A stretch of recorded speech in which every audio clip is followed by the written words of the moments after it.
ओम शांति।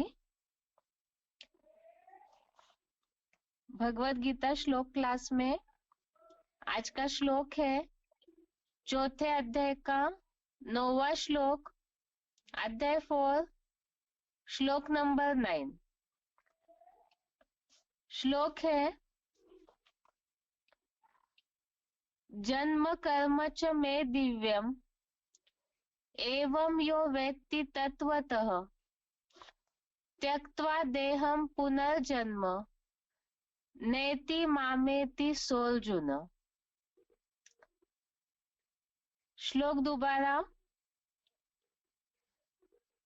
जन्म कर्म च मे दिव्यम एवं यो वेत्ति तत्वतः त्यक्त्वा देहं पुनर्जन्म नेति मामेति सोऽर्जुन। श्लोक का संधि विच्छेद है जन्म कर्म च मे दिव्यम एवं यह वेत्ति तत्वतः त्यक्त्वा देहं पुनः जन्म न एति माम एति स अर्जुन। संधि विच्छेद दोबारा।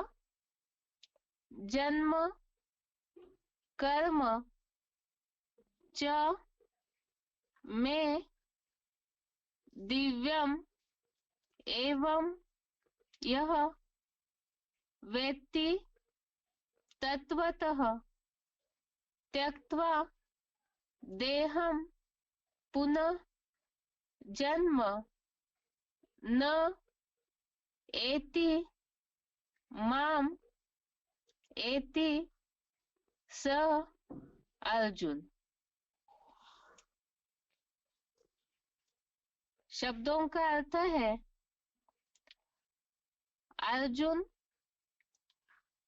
अर्थात है अर्जुन, एवं अर्थात इस प्रकार, मैं अर्थात मेरे, दिव्यम अर्थात दिव्य, जन्म अर्थात जन्म, च अर्थात और, कर्म अर्थात कर्मों को, यह अर्थात जो, तत्वतः अर्थात तत्वों सहित, वेत्ति अर्थात जानता है, स अर्थात वह, देहम अर्थात देह को, त्यक्त्वा अर्थात त्याग कर, माम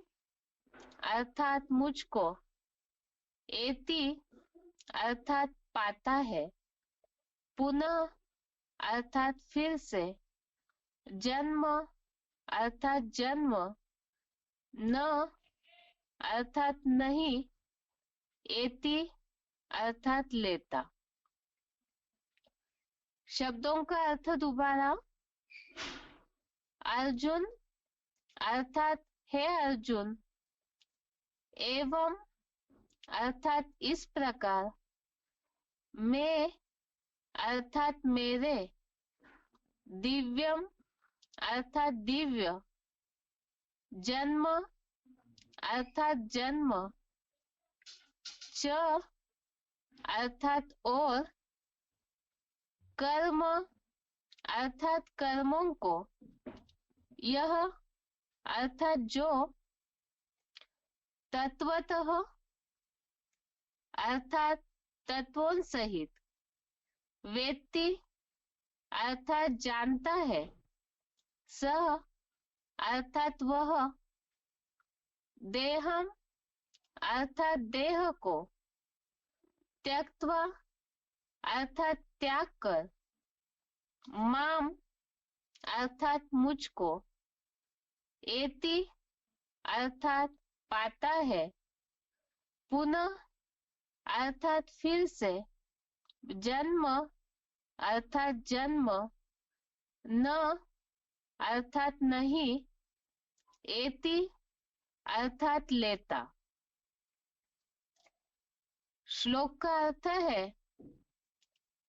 हे अर्जुन, इस प्रकार मेरे दिव्य जन्म और कर्मों को जो तत्वों सहित जानता है, वह देह को त्याग कर मुझको पाता है, फिर से जन्म नहीं लेता। बात चल रही थी श्लोक में, जो 2-3 दिन से श्लोक देखे हमने। एक तो अजोपि सन्वयात्मा 6वां श्लोक, उसमें परमात्मा दिव्य जन्म लेते हैं, अपने प्रकृति को अधीन करके किस तरह प्रवेश करके दिव्य जन्म होता है, इस बात का उल्लेख आया। और 8, 7 और 8 नंबर श्लोक में परमात्मा के जन्म का समय और जन्म का उद्देश्य, किस कार्य के लिए परमात्मा आते हैं, और दोनों बातें भी बताई कि जब धर्म ग्लानि होती है उस समय आते हैं, और कर्तव्य का उद्देश्य बताया, साधु संतों की रक्षा के लिए, दुराचारियों के विनाश के लिए जन्म होता है। तो श्लोक में यही बात बताई कि इस प्रकार मेरे दिव्य जन्म और कर्मों को, जन्म बताया दिव्य प्रवेश करके जो जन्म होता है, परमात्मा अपने प्रकृति को अधीन करके जन्म लेते हैं। तो जन्म और कर्म, कर्म भी देखे हमने दोनों श्लोक में, उन कर्मों को जो तत्वों सहित जानता है, वह देह को त्याग कर मुझको पाता है, फिर से जन्म नहीं लेता। यहाँ जो बात आई है, देह को त्याग कर मुझको पाता है, फिर से जन्म नहीं लेता, इस बात को ही भक्ति मार्गीय लोगों ने फिर अलग अर्थ से उठाया। ये सोचा कि इसी तरह से हमेशा के लिए मुक्त हो जाती है आत्मा, और वैसे ही उसी को मोक्ष समझ लेते हैं। लेकिन इसके लिए तो बहुत सी ऐसी बातें हैं जो भगवत गीता में ही कहीं भी आत्मा परमात्मा में लीन होने का उल्लेख नहीं आया है। न समझ पाने के कारण गीता पे जिन्होंने टीकाएं की, उन्होंने जन सामान्य के मन में इसी तरह की बात डाल दी।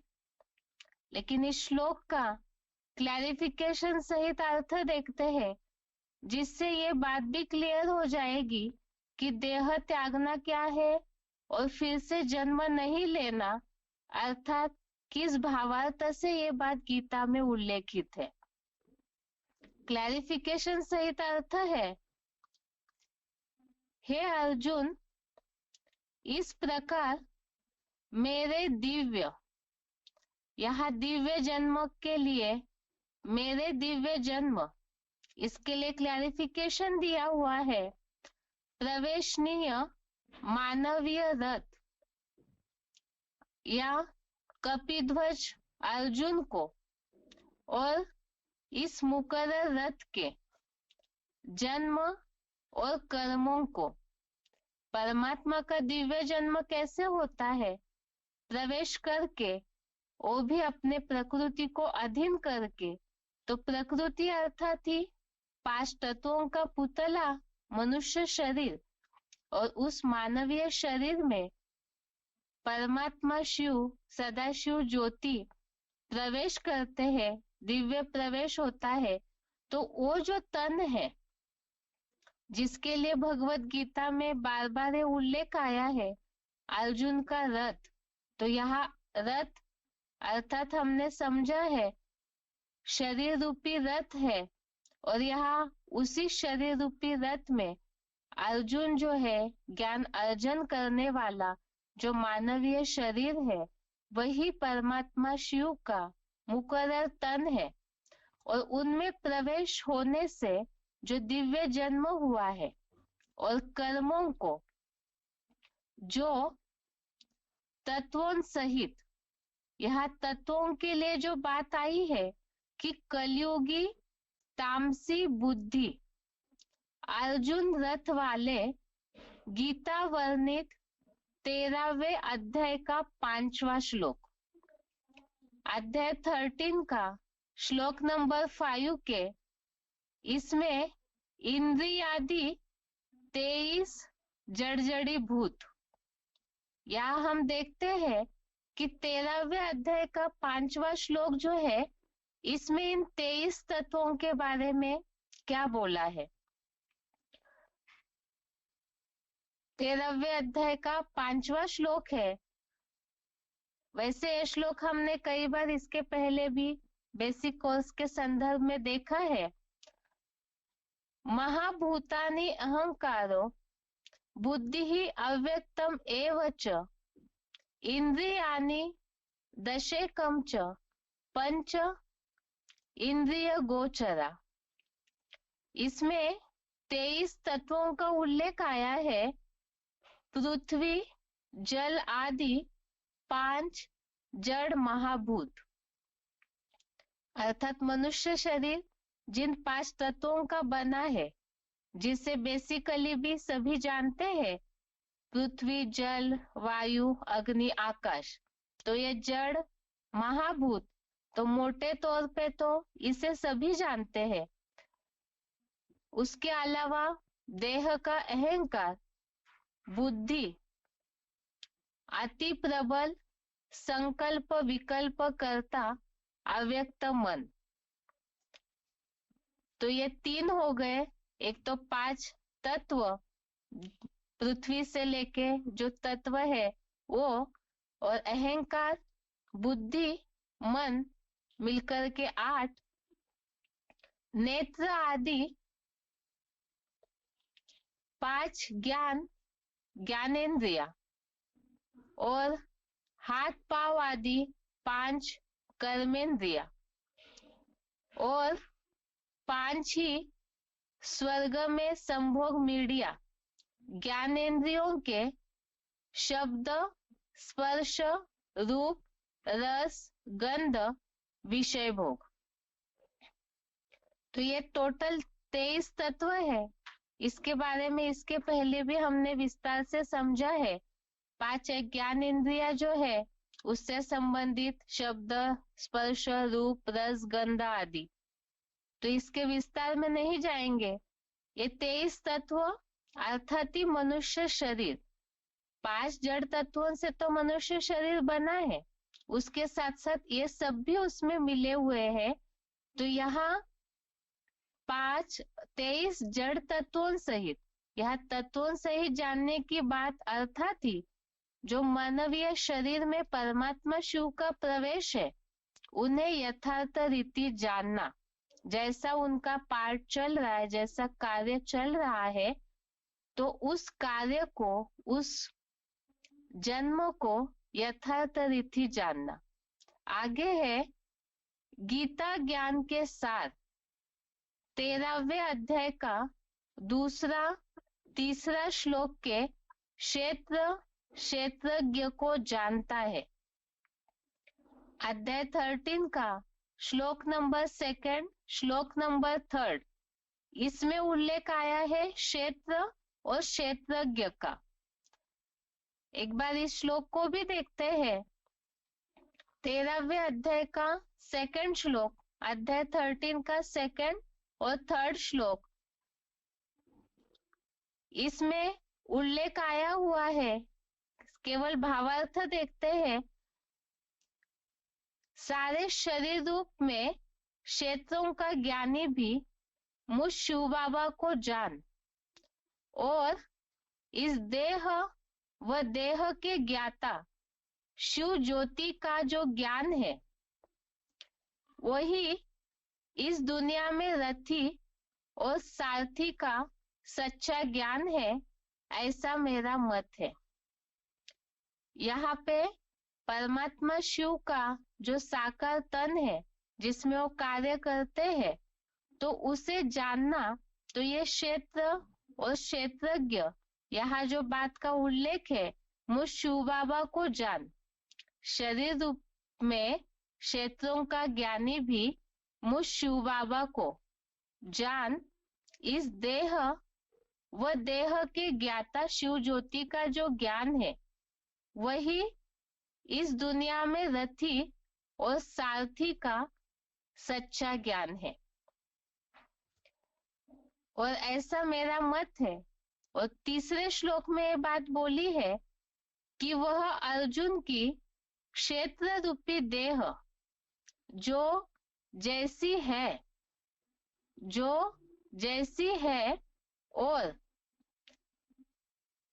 महाविकारियों में भी जैसा कामुक महानतम विकारी, जो तुलसीदास जी ने बोला है, मैं पतितन को राजा, और जो है जहां से है अर्थात स्थान, और वह जो है और जिस प्रभाव वाला है।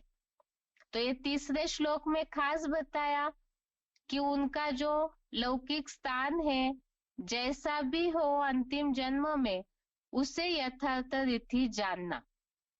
यही यहाँ 9वें श्लोक में बात आई है कि तत्वों सहित उस क्षेत्र और क्षेत्रज्ञ को जो जानता है।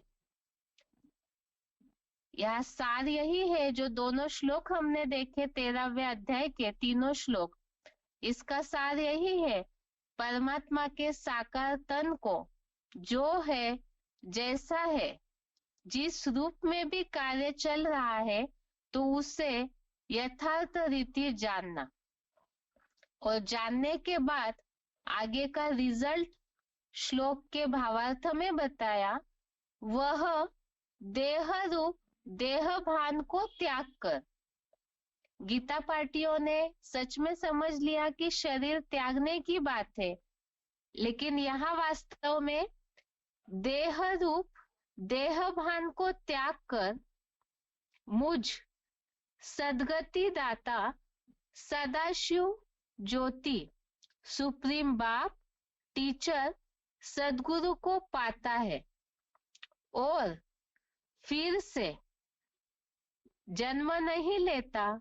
इसका स्पष्टीकरण है कि फिर से इस नारकीय दुख धाम में जन्म नहीं लेता, विष्णु लोकीय स्वर्गीय संसार में ही जाता है। तो इस तरह से श्लोक में इस बात का स्पष्ट उल्लेख है। एक बार दोबारा अर्थ पढ़ के इसका सार देखते हैं। हे अर्जुन, इस प्रकार मेरे दिव्य प्रवेशनीय मानवीय रथ कपिध्वज अर्जुन को और इस मुकर्रर रथ के जन्म और कर्मों को जो कलयुगी तामसी बुद्धि अर्जुन रथ वाले गीता के 13वें अध्याय के 5वें श्लोक में वर्णित इंद्रिय आदि 23 जड़जड़ीभूत तत्वों सहित गीता ज्ञान के सार 13वें अध्याय में ही जो उल्लेखित है, क्षेत्रज्ञ को जानता है, वह देह रूप देहभान को त्याग कर मुझ सदगति दाता सदाशिव ज्योति सुप्रीम बाप टीचर सदगुरु को पाता है, और फिर से इस नारकीय दुखधाम में जन्म नहीं लेता, विष्णु लोकीय स्वर्गीय संसार में ही जाता है। अर्थात ही इस श्लोक का सार है यही कि जो परमात्मा के दिव्य जन्म और कर्म को जिस साकार तन के द्वारा अर्जुन के जिस मुकर्रर तन के द्वारा कार्य चल रहा है, तो उस अर्जुन रथ को उस साकार में प्रवेशनीय निराकार सदाशिव ज्योति को यथार्थ रीति 23 जड़ तत्वों सहित अर्थात उस साकार तन को भी जानते हैं और उनके पूरे कार्य को भी, स्थान समय सब कुछ यथार्थ रीति जो जानते हैं ज्ञान के आधार से, वह आत्माएं देहभान को त्याग कर, देहभान ही इस कलयुगी संसार के कलह क्लेश का कारण है, इसीलिए उस देहभान को त्याग कर सदगति दाता सदाशिव ज्योति को पाता है। यह पाना अर्थात ही भगवत गीता में इसका कई बार उल्लेख आया है। मनमना भव या मध्याजी भव, मेरी शरण में आ जाओ। तो इस तरह से जो देहभान छोड़ेंगे, परमात्मा शिव तो विदेही है, तो उन्हें जितना जो याद करेंगे सही रीति पहचान कर, तो उसी अवस्था को पाते हैं। और ऐसी अवस्था को पाने के बाद इस नारकीय दुख धाम में फिर से जन्म नहीं लेते, तो ऐसी आत्माएं सीधा ही सशरीर वैकुंठ में अर्थात विष्णु लोकीय स्वर्गीय संसार में जाते हैं। यहाँ पर श्लोक में प्रवेशनीय, इस प्रकार मेरे दिव्य प्रवेशनीय मानवीय रथ, इसमें प्रवेशनीय के यहाँ एक निशानी की हुई है, उसका स्पष्टीकरण नीचे लिखा हुआ है। प्रवेशनीय के लिए प्रूफ के तौर पे परकाय प्रवेश के प्रमाणों के लिए आदिश्वर रहस्य में देखिए, शिव का दिव्य जन्म, रुद्र ब्रह्मा, सिंधु रथ, परकाया प्रवेश आदि। प्रकरण 5 पेज नंबर 131 से 152, पेज नंबर 131 से 152। ये आदिश्वर रहस्य AIVV के YouTube में डला हुआ है, तो उसमें इन सब बातों का शास्त्रों के प्रमाणों के आधार से, कई ग्रंथों के प्रमाणों के आधार से परकाया प्रवेश का जो सिद्धांत है, इसे शिव बाबा ने सिद्ध करके दिया हुआ है। तो इन सब बातों के लिए देख सकते हैं। ये सब बातों की जानकारी भी इसलिए रखना है क्योंकि जब हम किसी को श्लोक समझाते हैं तो ये सारे प्रूफ के साथ समझाएंगे, तो लोगों को भी उन बातों का रहस्य समझ में आएगा। इस तरह से आज का श्लोक है सार एक बार फिर से कि परमात्मा के यथार्थ रूप को जो पूरी तरह से जान लेते हैं, तो सीधा ही स्वर्गीय संसार में सशरीर जाते हैं, देहभान त्याग करके, और दोबारा इस नारकीय दुखधाम में जन्म नहीं होता है। तो इस कल्प के अंत में वो स्वर्गीय लोक में जाते हैं। इसे भी अन्य अर्थ में न लिया जाए, कल्प कल्पांतर तो ड्रामा हुबहू रिपीट होता है। यह बात जब भगवान युद्ध भूमि में अर्जुन को ज्ञान दे रहे हैं, उस समय के प्रसंग के लिए बताया कि विनाश के समय उन पे आँच नहीं आएगी, क्योंकि वो सीधा ही स्वर्गीय संसार की अनुभूति करते हैं। इस श्लोक का उच्चारण देखते हैं, उसके बाद पॉइंट्स। जन्म कर्म च मे दिव्यम् एवं यो वेत्ति तत्त्वतः त्यक्त्वा देहं पुनर्जन्म नैति मामेति सोऽर्जुन।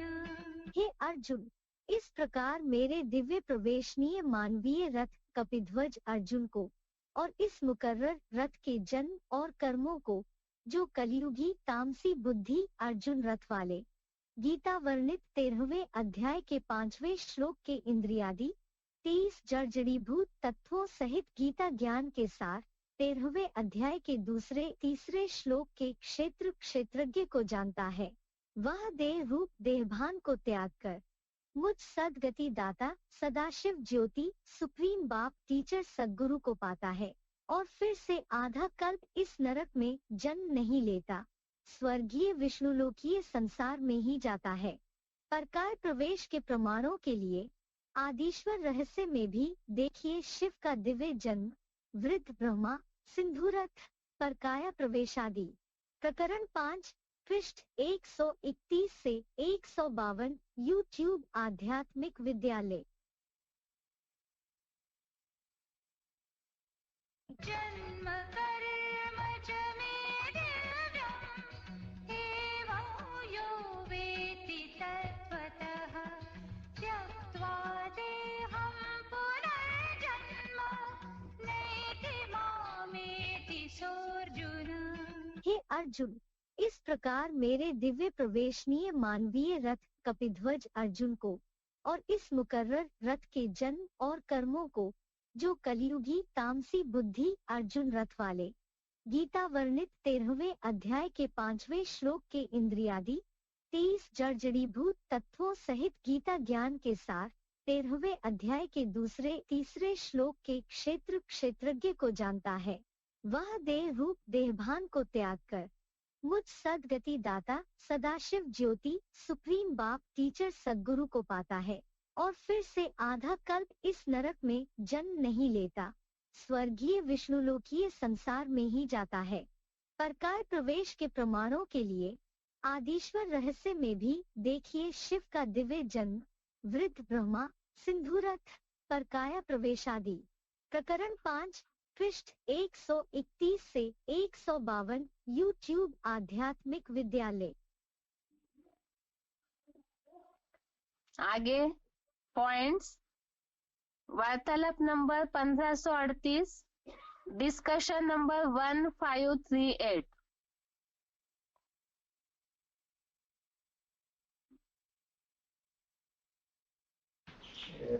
ये जो बोला दिव्य जन्म का क्या? एक होता है साधारण जन्म, जैसा सभी मनुष्य मात्र का होता है,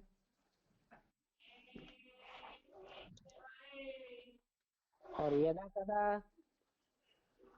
मनुष्य काले मौत शरीर छोड़ते हैं,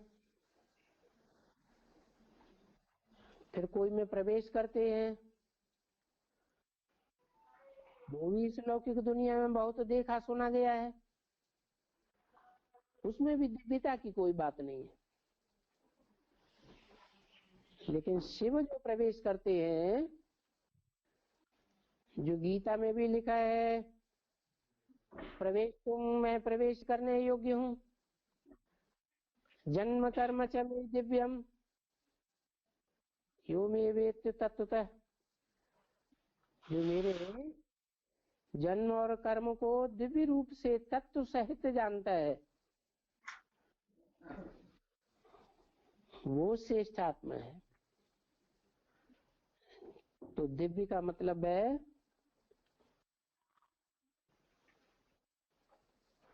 ज्ञान की दिव्यता से भरा हुआ। दिवस दिन को कहा जाता है, जहां रोशनी ही रोशनी होती है। भूत प्रेत प्रवेश करते हैं, उसमें ज्ञान की रोशनी कोई भरी हुई होती है क्या? और भगवान प्रवेश करते हैं तो प्रवेश करने के बाद जो कुछ भी सुनाते हैं, उसमें ज्ञान की रोशनी भरी हुई है या नहीं भरी हुई है? इसलिए दिव्य जन्म है।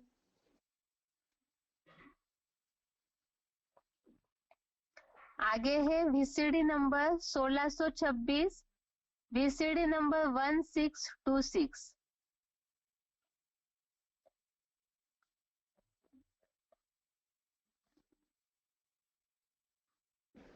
शिव बाबा का तो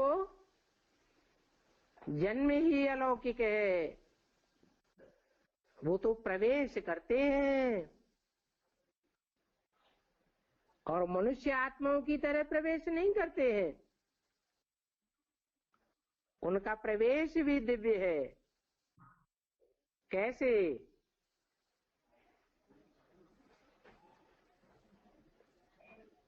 जैसे ब्रह्मा की आत्मा है,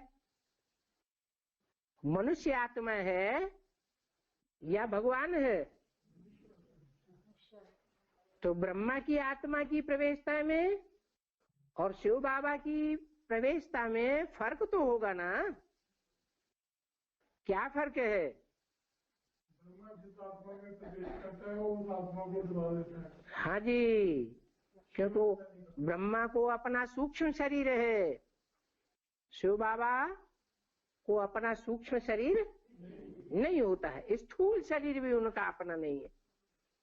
तो जिसमें प्रवेश करता है हल्का फुल्का रहता है, उनको अपनी आत्मा की भी याद रहती है, परंतु पता नहीं पड़ता है कि शिव ने कब प्रवेश किया और कब चला गया। मनुष्य आत्माएं प्रवेश करती है तो चेहरा मोरा बदल जाता है। ब्रह्मा में अर्थात माता के रूप में जब भगवान प्रवेश करते थे तो ब्रह्मा का चेहरा मोरा बदलता था क्या? नहीं बदलता था। तो इससे साबित होता है कि जो गीता में लिखा हुआ है, जन्म कर्म च मे दिव्यम, मेरा जन्म और मेरा कर्म दोनों दिव्य है। ऐसे नहीं कि मैं प्रवेश करता हूं तो कर्मेंद्रियों से कर्म ही नहीं करता हूं, कर्म तो करता हूं, लेकिन मनुष्यों के कर्मों में और मेरे कर्मों में क्या अंतर है? मनुष्यों के कर्म लौकिक हैं, लौकिक फल देने वाले हैं, और मेरे कर्म अलौकिक हैं।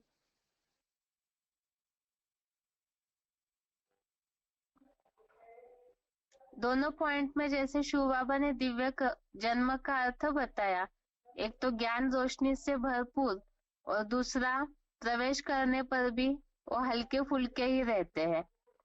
आगे का VCD नंबर है 1634, VCD नंबर 1634।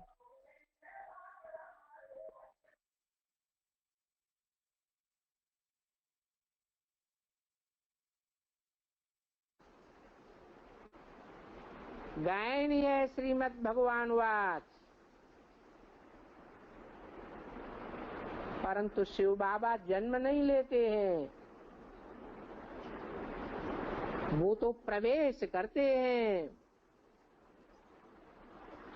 इसलिए कहा गया है जन्म कर्म च मे दिव्यम,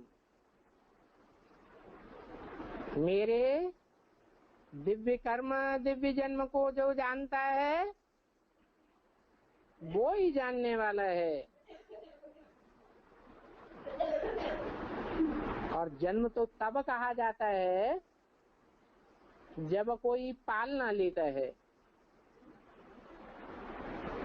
वो परमपिता परमात्मा तो कोई से पालना नहीं लेते, वो तो अभोक्ता है। और आत्माएं तो सब भोगी है। सतयुग त्रेता में देवता बनते हैं तो भी भोगी हैं।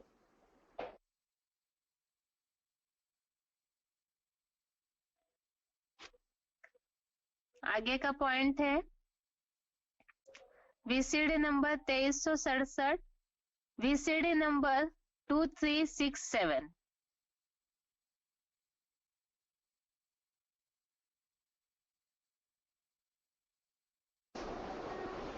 पारलोक का मतलब है इस कलयुगी दुनिया से, विषय बैतरणी वाली दुनिया से पार। कौन सी दुनिया? स्वर्ग की दुनिया। उस स्वर्ग की दुनिया में, या कहो स्वर्णिम संगम युग में, श्रेष्ठ ते श्रेष्ठ जन्म और कर्म, जिसके लिए गीता में कहा है जन्म कर्म च मे दिव्यम यो मे वेत्ते, अर्थात जो मेरे जन्म कर्म को यथार्थ रूप में जानता है वो ही मेरे निकट पहुंच सकता है। अगर नहीं जानता है तो मेरे निकट नहीं पहुंच सकता। तो जन्म के साथ कर्म भी जुड़ा हुआ है, और वो कर्म क्या है? कर्म में सिर्फ सहन शक्ति ही विशेष होती है या सामना करने की शक्ति भी विशेष है? हाँ जी, सागर का ये विशेष गुण है। क्या? लहरों के द्वारा सामना भी करता है तूफानों का, और दुनिया का जितना भी कचरा, गंद, ग्लानि है वो सब अपने अंदर समा लेता है। सागर से ज्यादा कचरा और किसी नदी में, पोखरे में, झरने में, झील में दिखाई देता है? सागर में अगाध कचरा भरा हुआ है और अगाध रतन भरे पड़े हैं।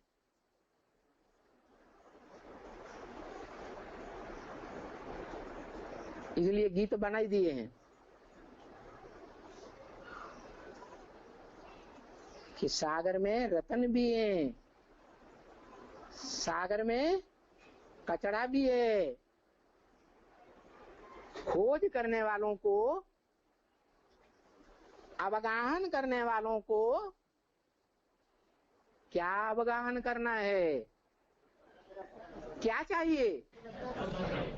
रतन चाहिए या कचड़ा चाहिए?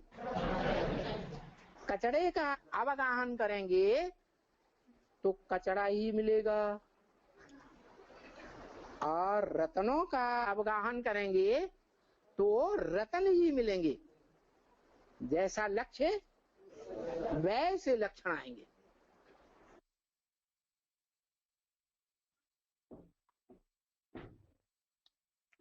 इस तरह से इस श्लोक से रिलेटेड हमने 4 पॉइंट देखे। अभी दिव्य जन्म के लिए बताया, एक तो ज्ञान रोशनी से भरपूर होता है, दूसरा हल्का फुल्का होके परमात्मा प्रवेश करते हैं, और तीसरा बताया जन्म लेते हैं लेकिन और अन्य मनुष्यों की तरह नहीं है।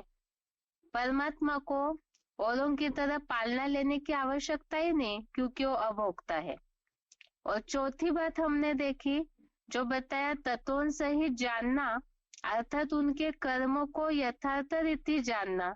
सागर है, अब सागर से कचड़ा लेना है या रतन लेने हैं, ये तो जो जिस तरह यथार्थ रीति जानेंगे उसी आधार से उनके कर्मों पे उसका प्रभाव पड़ेगा। नहीं तो श्लोक में यही बात बताई है कि जो यथार्थ रीति जानते हैं वो सीधा ही वैकुंठ लोक में जाते हैं। ये श्लोक का अर्थ हो गया। अभी आगे बेसिक कोर्स।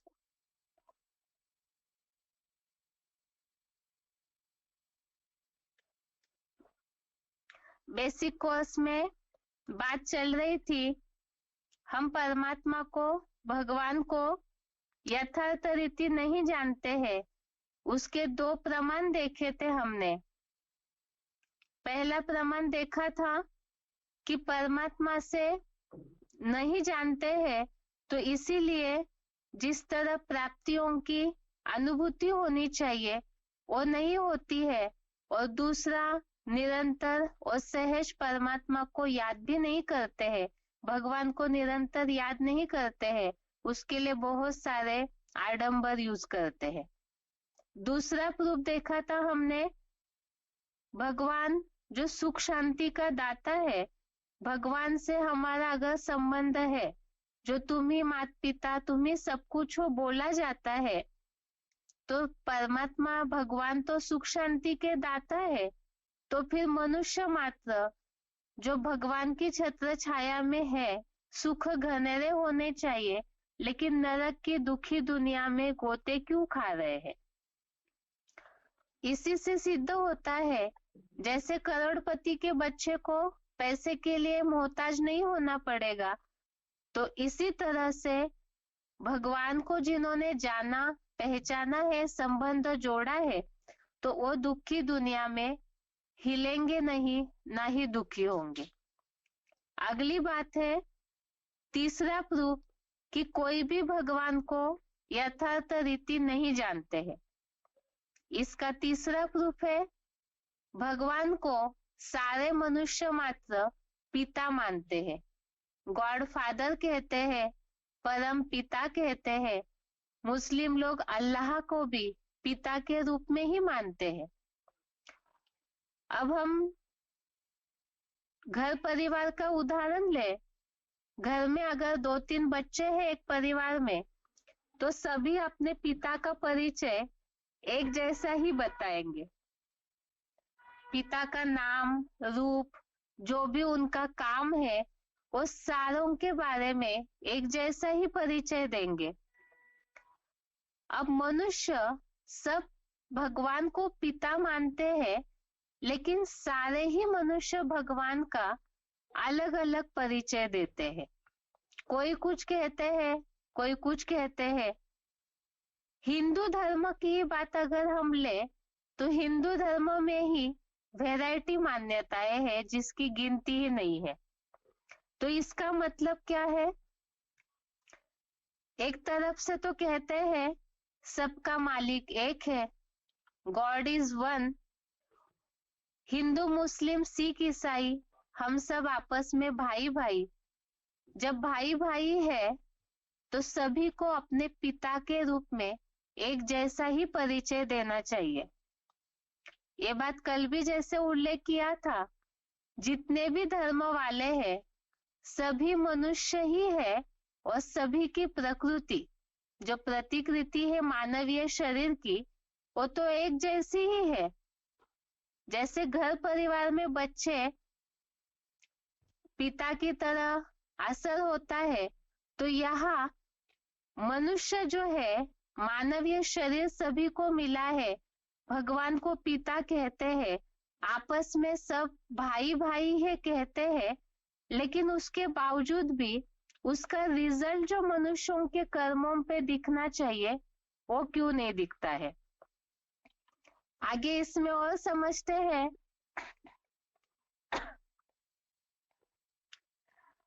जब भाई भाई कह रहे हैं आपस में सभी धर्म वाले, तो फिर इतने मतभेद, लड़ाई झगड़े क्यों है? अब सब भाई भाई है, तो फिर ये अलग अलग धर्म क्यों बटे? इतने सारे धर्म जो है जिनकी गिनती ही नहीं, ढेर सारे जातियां, मठ, पंथ, धर्म जो भी निकले, मूल रूप में तो सभी जानते हैं, मुख्य मुख्य धर्म जो दिखने में आते हैं। लेकिन ये धर्म जो है, इनका बंटवारा किसने किया? सारे धर्म जो है ईश्वर ने नहीं बनाए हैं, और ना ही हर धर्म का ईश्वर अलग अलग है। ये मानते तो है लोग कि हम सब आपस में भाई भाई है, हिंदू, मुस्लिम, सिख, ईसाई आपस में भाई भाई। ये केवल बोलचाल के लिए है, लेकिन प्रैक्टिकल में जो धर्म के नाम पर, जातियों के नाम पर मतभेद, लड़ाई झगड़ा, संघर्ष है, वितंडावाद है, तो इसका कारण क्या है? जब भगवान ने, ईश्वर जो है वो तो धर्म बनाते नहीं है। कभी ऐसे किसी ने पढ़ा है कि कोई धर्म ग्रंथ में इस तरह से लिखा हो कि ईश्वर या भगवान हर धर्म के अलग अलग हो, और सभी आपस में अपने धर्म को बढ़ावा देने के लिए आपस में लड़ते हो। ऐसे तो कहीं भी कोई भी धर्म ग्रंथ में नहीं है। सभी धर्म ग्रंथों में उपदेश तो मनुष्यों के जीवन के परिवर्तन के लिए ही दिया हुआ है। जब भगवान आपस में लड़ते नहीं है, जिन्हें हम पिता कहते हैं, आदरणीय स्नान श्रद्धा का स्थान दिया हुआ है भगवान को, जब भगवान का कहीं भी लड़ने का उल्लेख नहीं आया, तो उनके नाम पर आज हिंदू, मुस्लिम, सिख, ईसाई आपस में जो इतना संघर्ष करके, मतभेद बना करके दुनिया को अशांत बना रहे हैं, इसका कारण क्या है? भगवान की यथार्थ पहचान न होना, यही उसका मूल कारण है। क्योंकि अगर यथार्थ पहचान होती तो उनके कर्तव्य को सही रीति जानते, और जानते तो उनकी शिक्षा को अपने जीवन में धारण करते, और धारण करते तो आज जो विश्व में, समाज में संघर्ष है, भगवान के, धर्म, जाति के नाम पर जो हिंसाचार है, अत्याचार है, वो बढ़ता नहीं। उसके अलावा भगवान के नाम पर जिस तरह से अपना देहभान बढ़ रहा है, लोभ, लालच बढ़ रहा है, तो वो भी भगवान को अगर यथार्थ रीति जानते तो उनके भाव, उनका जो कर्तव्य है, उनका उद्देश्य है, उसे जानते तो इस तरह से दुनिया का वातावरण होने का प्रश्न ही नहीं उठता है। ईश्वर को सही रीति से जाना ही नहीं है, इसीलिए ही आपस में इतने मतभेद, इतने लड़ाई झगड़ा, इतना संघर्ष है। इसके अलावा चौथा प्रूफ भी देखते हैं। जैसे दुनियावी उदाहरण ले हम, अनाथ बच्चे होते हैं, माता पिता पहले ही गुजर गए जिनके, तो ऐसे माता पिता के अनाथ बच्चे माता पिता की पालना न मिलने पर, सही शिक्षा न मिलने पर आपस में लड़ते झगड़ते रहते हैं।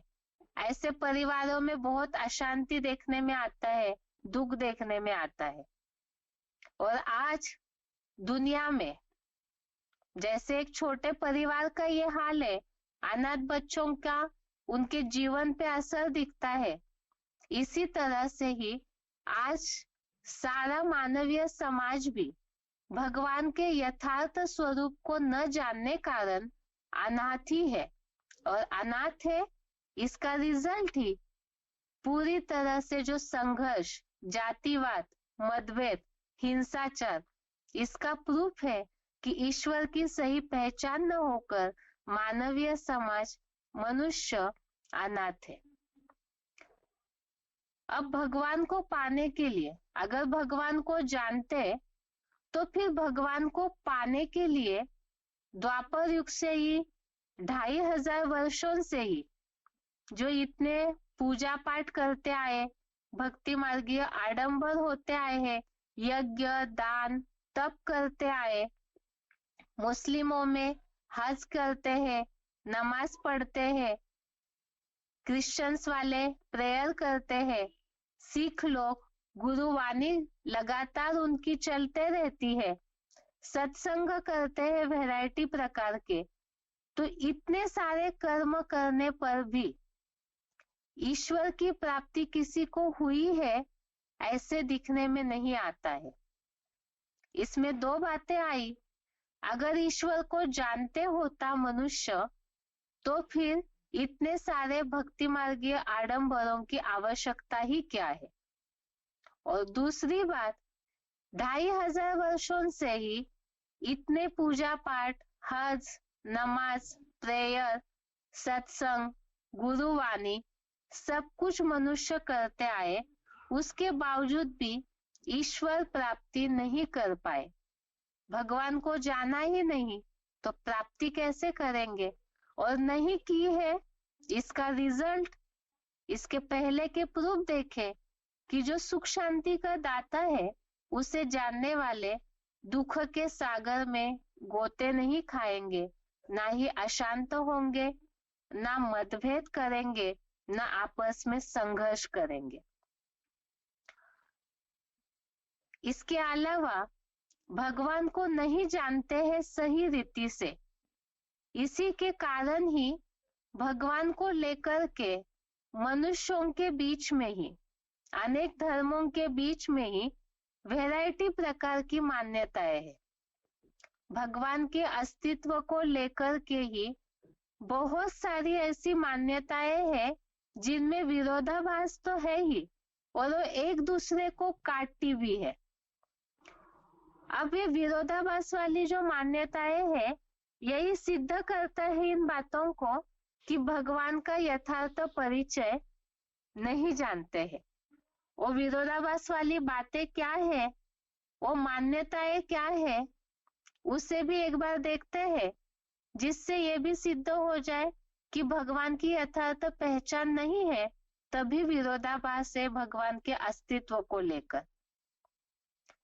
सबसे पहले तो जैसे कहते हैं बहुत से लोग, भगवान नाम रूप से न्यारा है, अर्थात भगवान का कोई नाम भी नहीं है, रूप भी नहीं है, वो दोनों से अलग है। फिर दूसरी तरफ से भक्त लोग ही पुकारते हैं प्रभु दर्शन दो। अब दो बातें अलग हो गई। जब नाम रूप से न्यारा है तो फिर दर्शन दो, दर्शन देने के लिए तो रूप चाहिए ना, क्योंकि दर्शन देंगे भगवान तो बिना रूप का कैसे किसी भक्तों को दर्शन हो सकता है। तो इसमें दो बातों में क्रॉसिंग हो गया, विरोधाभास हो गया। एक तो नाम रूप से न्यारा है, दूसरी तरफ से दर्शन दो कहते हैं, तो रूप ही नहीं है तो दर्शन कहाँ से मिलेगा, और दर्शन किसका करेंगे। अगर रूप नहीं है तो भगवान साक्षात्कार करेंगे तो भी क्या वो भक्तों को रूप दिखाई देगा। तो ये दो बातों में विरोधाभास हो गया। दूसरी बात, एक तरफ से कहते हैं बेअंत है और दूसरी तरफ से भगवान को पाने के लिए ढेरों प्रकार के हठयोग, वैरायटी प्रकार की साधनाएं करते हैं, तपस्या, तप वगैरह करते हैं। पुराने जमाने में तो बहुत सारे विधियां करते थे। आजकल कलयुग में तो भक्ति एक शो मात्र रह गई है, लेकिन अभी भी ऐसे कई है तीर्थ क्षेत्रों में वगैरह, ऐसे बहुत से सन्यासी तपस्वी दिखने में आते हैं। तो जब बेअंत है कह दिया तो फिर उनको पाने के लिए साधनाएं करते हैं, तो इसका क्या मतलब है। अगली बात विरोधाभास की, आत्मा सो परमात्मा कईयों ने कह दिया है। जब आत्मा सो परमात्मा है तो फिर पाप आत्मा या पुण्य आत्मा कहते हैं, लेकिन पुण्य परमात्मा या पाप परमात्मा नहीं कहते हैं। जब आत्मा ही परमात्मा बन गई तो फिर पाप परमात्मा या पुण्य परमात्मा कहना चाहिए। इसका मतलब दिल से कहीं ना कहीं जानते हैं कि आत्मा का अस्तित्व अलग है और परमात्मा का अस्तित्व अलग है। अगली बात विरोधाभास की, एक तरफ से कोई भी घटना हो, कोई भी स्थिति परिस्थिति जीवन में आए तो कहते हैं ऊपर वाला देख लेगा, ऊपर वाला ही संभाल लेगा। और दूसरी तरफ से ये भी मान्यता बोलते हैं भगवान सर्वव्यापी है। कई ऐसे दुनिया में लोग हैं, ऐसे कई भक्त हैं, उन्हें पूरी तरह से इन बातों की समझ न होने के कारण ये भी कहते हैं ऊपर वाला देख लेगा, और दूसरी तरफ से कहते हैं भगवान सर्वव्यापी है। जब वो ऊपर है, ऊपर वाला है, तो सर्वव्यापी कह के इस सृष्टि में व्यापित कैसे कर दे रहे हैं। तो इसमें भी विरोधाभास हो गया। और जब सर्वव्यापी है तो फिर मंदिर, मस्जिद, गुरुद्वारे में जा करके मंदिरों में मूर्तियां जो बना रहे हैं तो किसके आगे सिर झुकाते हैं। जब सर्वव्यापी है कण कण में है ऐसे मानते हैं, तो फिर मंदिर वगैरह बनाने की, श्रद्धा स्थान के लिए कोई स्थान बनाने की क्या आवश्यकता है? तो यहाँ भी विरोधाभास हो गया। सर्वव्यापी भी है और फिर अलग से उनकी श्रद्धा स्थान के लिए मंदिर, मूर्तियां भी बना लेते हैं। दूसरी तरफ से अगली बात है विरोधाभास की। एक तरफ से कहते हैं भगवान कलाओं से अतीत है, कलातीत, कल्याण, कल्पांतकारी कहा है, और दूसरी तरफ से फिर 16 कला संपूर्ण कह करके कलाओं में बांध देते हैं। तो इसमें भी विरोधाभास हो गया। जब कलातीत है, कल्पांतकारी है, तो फिर 16 कला संपूर्ण, तो ये दो बातों में फिर से अलगाव हो गया। तो इस तरह से मेन बात तो है कि मनुष्य अपने आप को ही नहीं समझ पा रहे हैं कि भगवान के अस्तित्व को लेकर के उन्हें क्या कहना चाहिए, इसीलिए इतनी ढेरों अलगाव वाली बातें करते हैं। ऐसे और भी बातें हैं, जैसे भगवान के लिए कहते हैं कि वो निराकार, निरंजन, निर्गुण है। निराकार, निरंजन, निर्गुण कहते हैं, और दूसरी तरफ से सगुण, साकार भी कहते हैं। जैसे भक्ति मार्गीय रामायण में उल्लेख आया है, सगुण ही अगुण ही नहीं किछु भेदा, उभय हरे भव संभव खेदा। एक तरफ से निराकार निर्गुण है और दूसरी तरफ से सगुण साकार कह दिया, और सगुण अगुण में कोई भेद नहीं है ये कह दिया। अब इसका भावार्थ तो सगुण नहीं अगुण नहीं नहीं किछु भेदा, इससे आगे जो कोर्स चलेगा इसमें हम स्पष्ट रूप से देखेंगे। यहाँ तो केवल बात है कि भक्त अपनी बेसमझी के कारण, मनुष्य अपनी बेसमझी के कारण भगवान के अस्तित्व के लिए किस तरह से उलझने निर्माण करके रखे हैं। ऐसे ही जब भगवान निराकार है तो फिर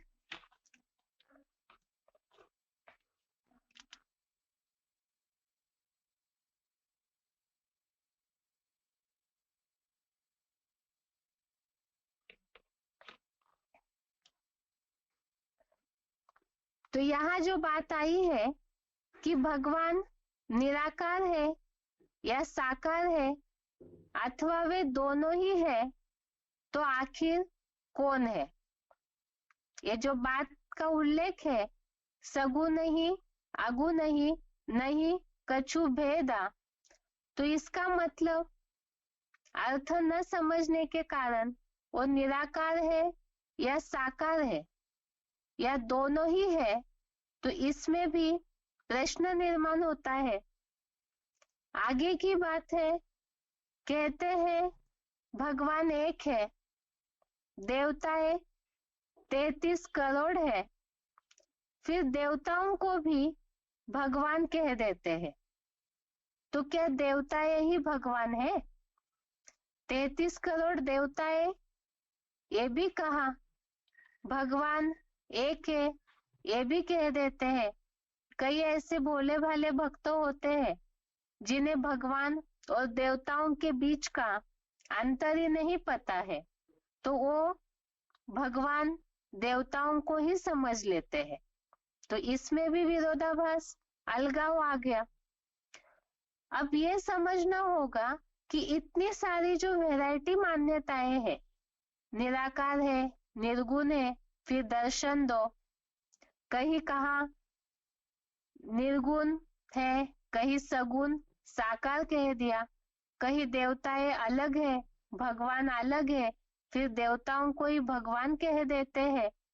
तो आखिर ये प्रश्न निर्माण होता है कि भगवान आखिर कौन है? वो केवल एक शक्ति है या फिर कोई व्यक्तित्व है? भगवान के अस्तित्व को लेकर इतना ही नहीं, परंतु उनके नाम, रूप, देश, काल, गुण, कर्तव्य को लेकर के भी अनेक विरोधाभास वाली मान्यताएं हैं। जैसे भगवान के वैरायटी अवतार दिखाए हैं, कहीं कहा है 10 अवतार है, कहीं 24 अवतार कहा है, फिर बोलते हैं भगवान एक ही है। तो ये जो अवतारों को लेकर के मान्यताएं, उनके कर्तव्यों को लेकर मान्यताएं, रूप के लिए भी कहीं साकार है, सगुण है, कहीं कहा है कि उनका कोई रूप ही नहीं है। उनके देश, रहने के स्थान को लेकर के भी कभी ऊपर वाला है, कभी सर्वव्यापी है, कण कण में व्यापित है, कहीं मंदिरों में है। तो ये जो वैरायटी मान्यताएं है, इन सब बातों से जो अभी तक हमने 4-5 प्रूफ देखे, हम भगवान को नहीं जानते हैं। और जिनके मन में श्रद्धा भावना है भगवान के अस्तित्व को लेकर, तो उसमें भी विरोधाभास है। ये विरोधाभास की बातें भी हमने देखी। तो सारी बातों से यही सिद्ध होता है कि हम भगवान के यथार्थ रूप को, उनके अस्तित्व को सही रीति से जानते ही नहीं है। और ये न जानने का कारण क्या है? इतनी सारी वैरायटी प्रकार की, अलग अलग धर्मों की अलग मान्यताएं, हिंदू धर्मों में भी अलग अलग मान्यताएं। तो इन सब बातों का कारण क्या है? विरोधाभास भगवान के अस्तित्व को लेके, जबकि वो सुख करता है, सब मनुष्य मात्र का उद्धार करता है, तो भी इतनी मान्यताओं का कारण क्या है, उसे अगले गीता क्लास में देखते हैं। आज के लिए यहाँ तक ही। ओम शांति।